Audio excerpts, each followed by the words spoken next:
Hai, Assalamualaikum. Hari ni akak nak masak ikan patin tempoyak. Ini tak ada siapa-siapa punya cara sendiri.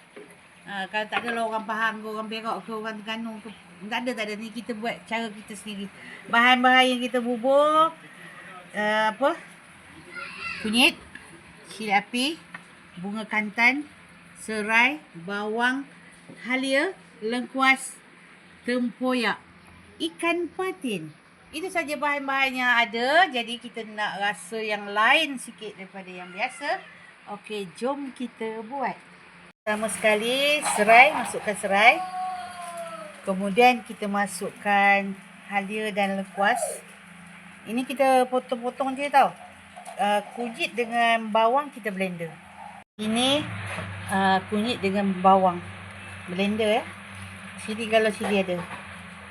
Kemudian kita masukkan tempoyak. Kalau yang suka apa orang kata pekat tu bubur banyak. Yang suka cair-cair tu bubur sikit.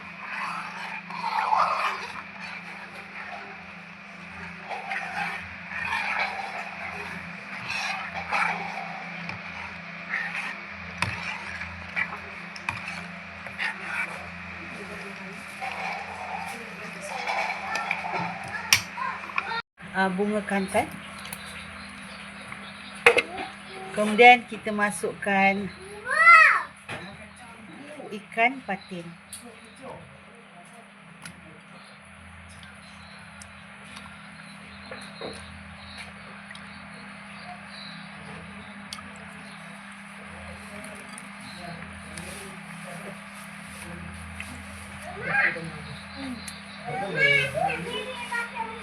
Garam.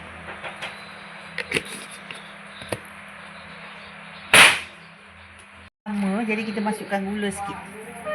Dia pun tempoyak lama kan. Bukan tempoyak musim dia.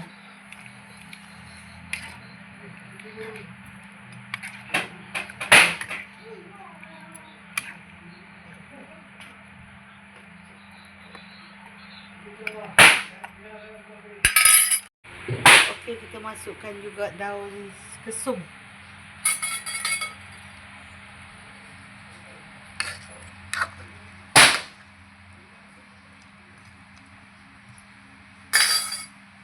Cili.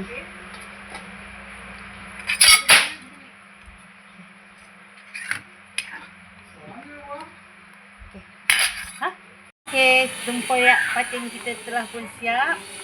Okey, coba. Cara yang berbeza-beza boleh kita tahu mana yang sedap, mana yang tak sedap. Jadi kepada yang menonton, jangan lupa komen, share dan subscribe. Jumpa lagi patin tempoyak.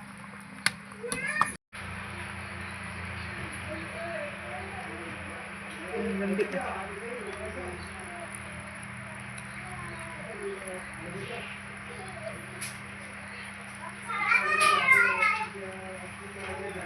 Ya.